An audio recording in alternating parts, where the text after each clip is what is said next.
अब इसमें आगे कुछ और प्रश्न देखते हैं। एक प्रश्न इसमें दे रखा है, यदि कार्बन परमाणुओं के एक मोल का द्रव्यमान 12 ग्राम है तो कार्बन के एक परमाणु का द्रव्यमान क्या होगा, है ना। तो अगर एटॉमिक मास यूनिट में अगर हम निकालेंगे तो 12 AMU एक कार्बन परमाणु का द्रव्यमान होगा, ये तो हमें पता ही है। इसके बाद अगला प्रश्न देखते हैं, किस में अधिक परमाणु होंगे, 100 ग्राम सोडियम में होंगे या 100 ग्राम लोहे में होंगे। ठीक है, अब यहाँ पे देखो, जैसा कि मैंने बताया था, कुछ प्रश्न में जो है वो द्रव्यमान दिया होता है। जैसे सोडियम का परमाणु द्रव्यमान है 23U, है ना, और Fe का परमाणु द्रव्यमान होता है 56U। ठीक है, तो हमें ये बताना है कि 100 ग्राम सोडियम में ज़्यादा परमाणु होंगे या 100 ग्राम लोहे में ज़्यादा परमाणु होंगे। ठीक है, तो चलो इसको निकालते हैं। पेज नंबर 48 का ये प्रश्न है। ठीक है, तो देखते हैं इसमें 100 ग्राम सोडियम, 100 ग्राम सोडियम, ठीक है, और 100 ग्राम आयरन। ठीक है, तो देखो संख्या निकालनी है तो कौन सा फॉर्मूला लगेगा,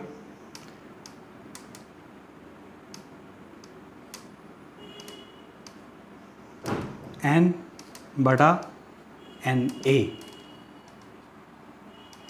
ठीक है, अब यहाँ पे जो है हमें संख्या निकालनी है और संख्या का हमने फॉर्मूला लिख दिया है, लेकिन हमारे पास जो है एवोगैड्रो नंबर तो है लेकिन मोल नहीं है, है ना। तो मोल जो है एक दूसरे फॉर्मूले से हम निकाल सकते हैं, M/M। ठीक है, छोटा m यानी कि 100 ग्राम सोडियम। ठीक है, और m हम निकालेंगे मोलर द्रव्यमान। तो मोलर द्रव्यमान क्या है, देखो परमाणु द्रव्यमान दे रखा है, सोडियम का परमाणु द्रव्यमान है 23 AMU या 23U। ठीक है, जैसे मैंने बताया था AMU को U भी बोलते हैं, यूनिफाइड मास। ठीक है, और AMU एटॉमिक मास यूनिट। तो 23 क्या है,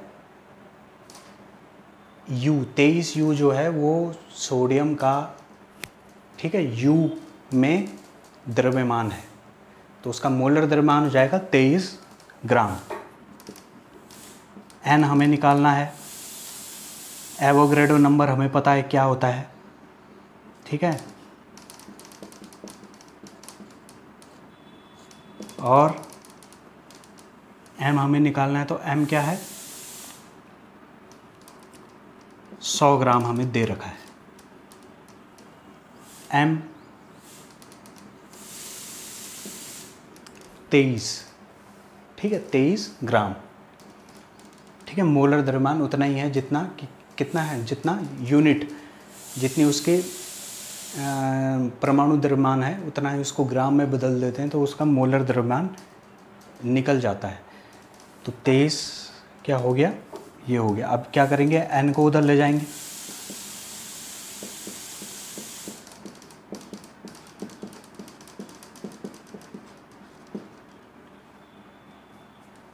ठीक है। इसी तरह से जो हम Fe में भी करेंगे, इसकी कैलकुलेशन को रोक के पहले इसको देखते हैं। इस Fe में भी ऐसा ही करेंगे, बिल्कुल यही होगा। N बराबर हो जाएगा इसमें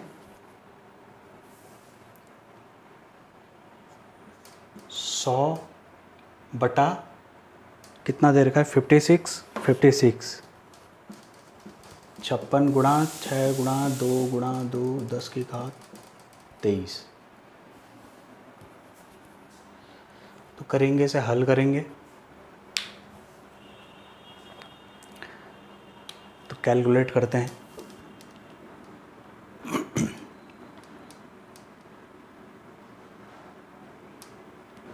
तो इसका भाग देते हैं 100 में,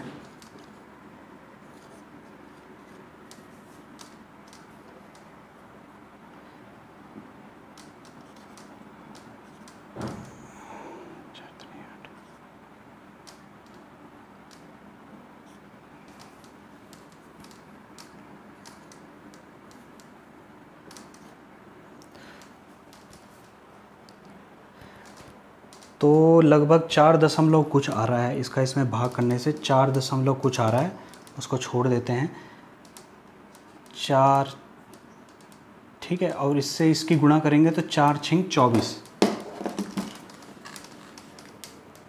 ठीक है। इससे से भाग क्या 4 दशमलव कुछ आता है, 4 से अगर हम इसकी गुणा करेंगे तो 4 छिंग 24,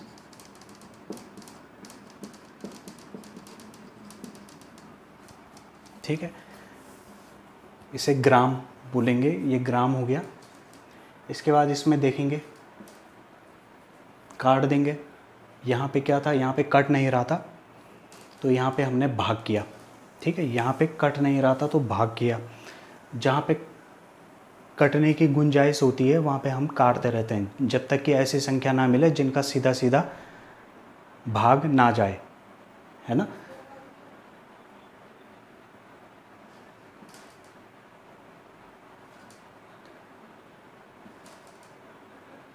ठीक है, तो क्या आ गया, इस दोनों 2 से कट रहे हैं, ये भी 2 से कट रहा है, ये भी 2 से कट रहा है, कितना आ गया 50/28, है ना। अभी भी कट रहा है, 2 से कट सकता है 14 और 25।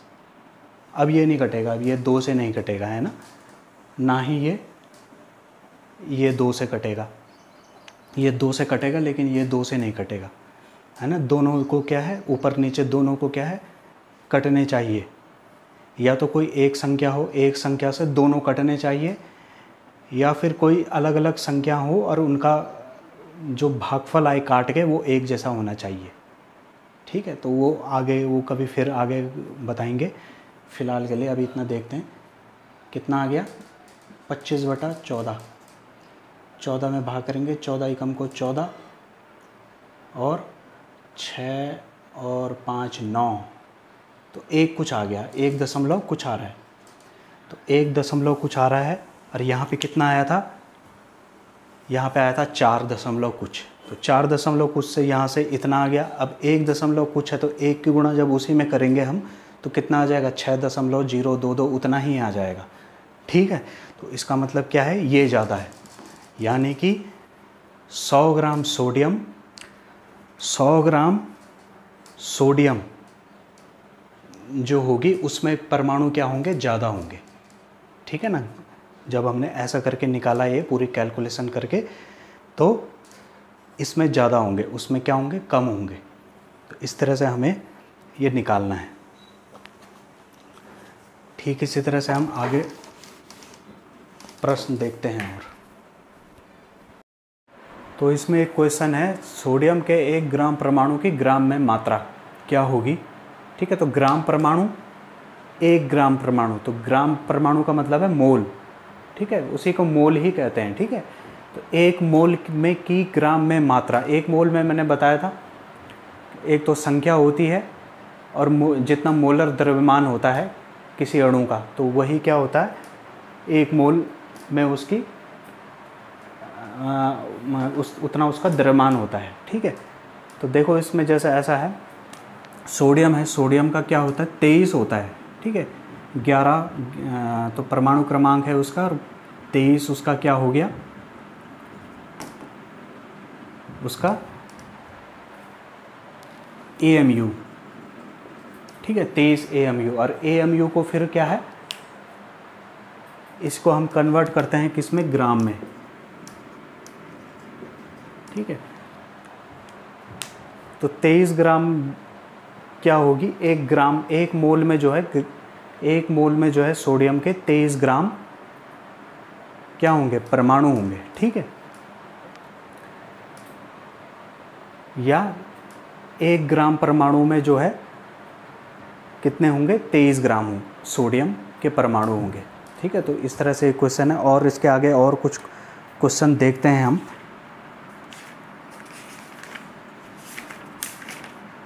जितने ज़्यादा इसमें क्वेश्चन हम करेंगे उतना ज़्यादा हमें इसमें समझ में आएगा। क्वेश्चन करने से पहले,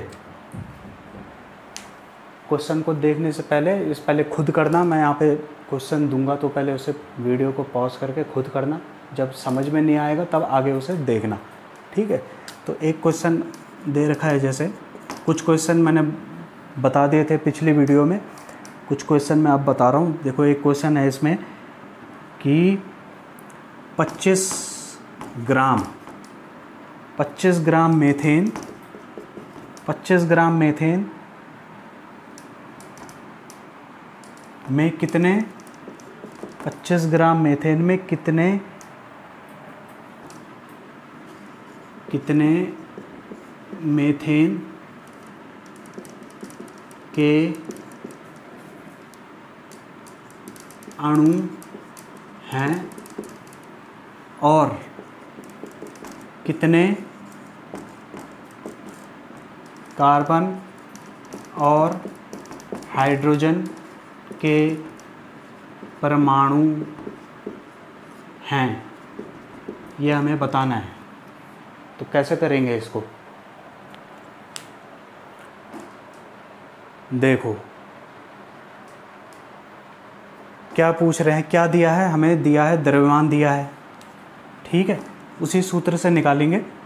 N बराबर M कितना है 25 ग्राम हमें दे रखा है। मोलर द्रव्यमान निकालेंगे CH4 का। तो ठीक है, तो पहले तो इसका हम टोटल एटॉमिक मास यूनिट में इसका निकालते हैं, कितना आता है। कार्बन का होता है 12, हाइड्रोजन का होता है 4, ठीक है। कार्बन का होता है 12, हाइड्रोजन का होता है 4, टोटल हो गया 16, ठीक है। टोटल हो गया 16 AMU। 16 AMU को कन्वर्ट किया सीधा ग्राम में, तो कितना निकल गया 16 ग्राम मोलर द्रव्यमान, यानी कि इसके एक मोल में जो है 16 ग्राम मीथेन के अणु होंगे, ठीक है। इस तरह से हमने निकाल दिया।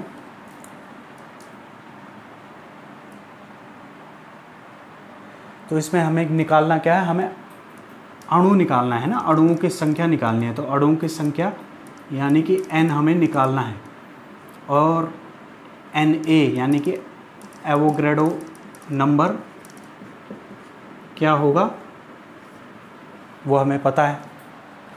तो अब हम इसे निकाल लेंगे, ग्राम कट जाएंगे, कितना आ जाएगा, ये बराबर के इधर जाएगा तो गुणा में आ जाएगा।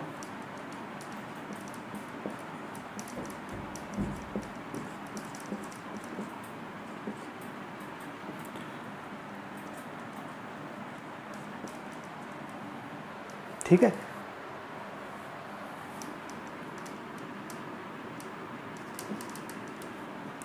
इस तरह से हम कैलकुलेशन करेंगे।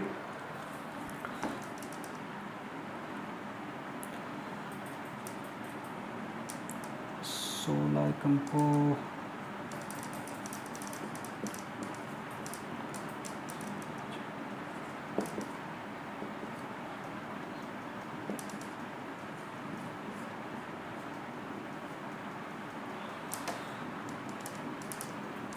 इतना कुछ आ गया।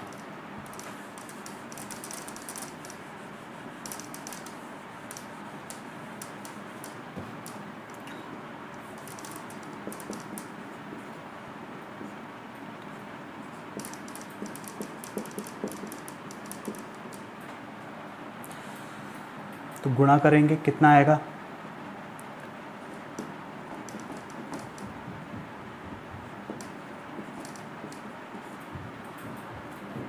छः दूनी 12 हासिल है, 6 दूनी 12 1 13,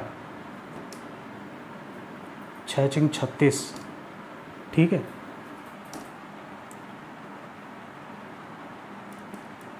5 दूनी 10, 5 दूनी 10 है 11, 1, 6 पंचे 30, और इसको ऐसे का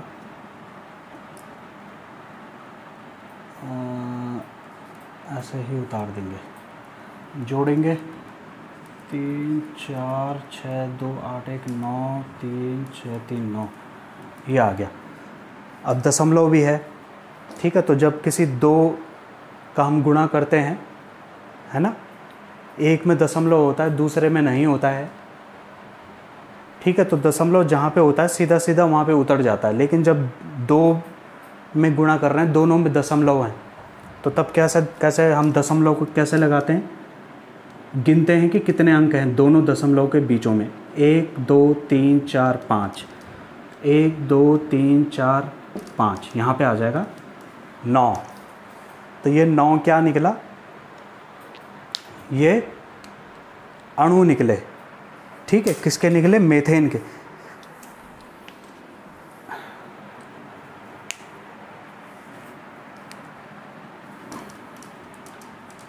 ठीक है, तो इसको लिख लेंगे 9.39 कुछ ऐसा कुछ था, तो उसको हटा देते हैं, बाकी ये बचेगा। तो इतने क्या हो गए, ये मीथेन के क्या हो गए, अणु हो गए। अब इसमें पूछ रहे हैं कि कार्बन के कितने कितने अणु होंगे, ठीक है। तो कार्बन तो देखेंगे मीथेन है, ठीक है, ये मीथेन है। मीथेन के जो हैं इतने क्या हो गए, मीथेन के इतने अणु हैं, ये संख्या निकल गई। कितने, 25 ग्राम। 25 ग्राम मीथेन जो होगी उसमें इतने होंगे, मीथेन के इतने अणु होंगे, ठीक है। अब पूछ रहा है उसमें आगे, वो पूछ रहा है कि कार्बन के कितने परमाणु होंगे। तो कार्बन का देखो एक ही है, हर मीथेन अणु में जो है कार्बन का एक परमाणु है, यानी कि कार्बन के परमाणु की संख्या भी क्या है, इतनी ही होगी, ठीक है।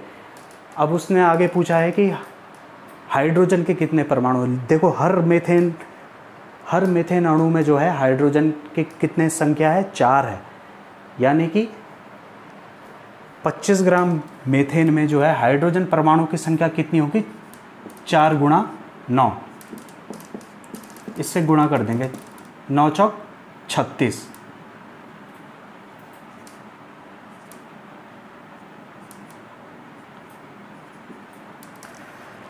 ठीक है, तो ये है, इसमें आ गया, ठीक है, 23। तो इतना इसका आंसर है। तो ये निकल गए हाइड्रोजन परमाणुओं की संख्या। अब थोड़ा इसे और आसान कर देते हैं, कोई दशमलव हम ला जाते हैं। तो दशमलव देखो, अब यहाँ पे कहीं है नहीं दशमलव, तो दशमलव ऐसा माना जाता है दशमलव इधर है, ठीक है, इस तरफ है, इस तरफ से हम लगाएंगे, क्योंकि आंसर में इतना लिखा हुआ है। तो ये भी ठीक है, लेकिन जब हम कोई चीज़ घात में हम लिखते हैं तो एक अंक हम रखते हैं सिर्फ, उसके बाद सीधा दशमलव लगा के और बाकी तब करते हैं, ठीक है। तो हमने यहाँ पे दशमलव जो है इधर से हम लेकर आए यहाँ पे, ठीक है, यहाँ पे लगाया तो एक क्या है, बढ़ गया। तो इस तरह से ये सवाल एक हुआ है।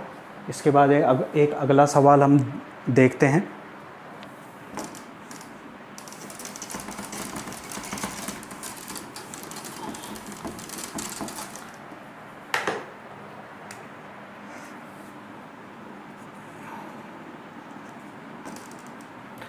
एक सवाल और है, 20 ग्राम ग्लूकोज में मोलों की संख्या बताओ। 20 ग्राम ग्लूकोज में मोलों की संख्या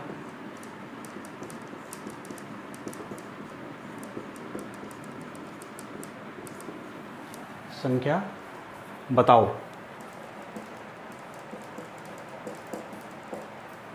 तो कैसे करेंगे इसको,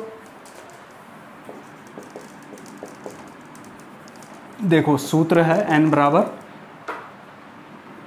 क्या है, द्रव्यमान दे रखा है ना, तो 20 ग्राम द्रव्यमान दे रखा है ग्लूकोज का निकालना है हमें मोलर द्रव्यमान। तो पहले हम निकालेंगे इसका आणविक द्रव्यमान, ठीक है, AMU में।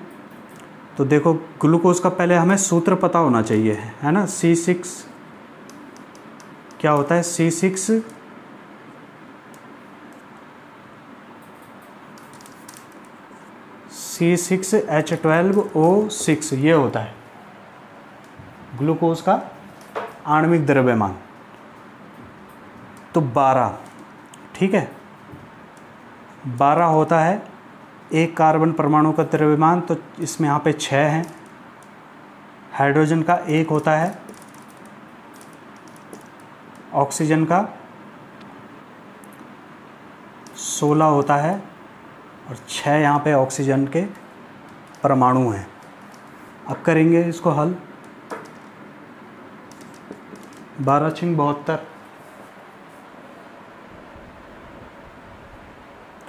12 छिंग 72, 12 16 85, 16 छिक 96, जोड़ेंगे 2 और 2 4 6 0 1 7 और 1 8 और 1 9 दूनी 18, 180। ठीक है, 180 AMU, या इसी को हम कन्वर्ट करते हैं मोलर द्रव्यमान में तो आ जाएगा 180 ग्राम द्रव्यमान।